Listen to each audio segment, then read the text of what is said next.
Welcome to Pinch of Taste. Let's make fruit trifle. Boil 1.5 liter milk. Add 1 tablespoon custard powder in 1 cup cold milk. When milk starts boiling, add 1 cup sugar.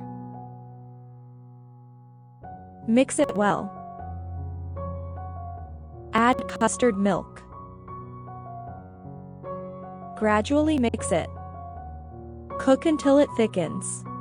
Off the flame and let it cool down. Cut fruits which you want to add in trifle.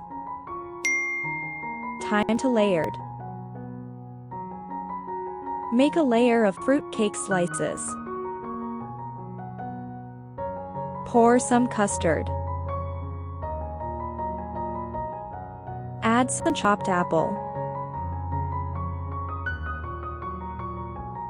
Some sliced bananas. Some grapes. Pour custard again.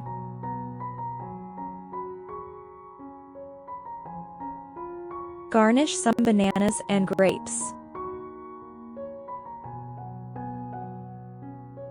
Refrigerate for 1 to 2 hours. Yummy fruit trifle is ready to eat. If you like the video, please share, comment your feedback and subscribe the channel. Thanks for watching.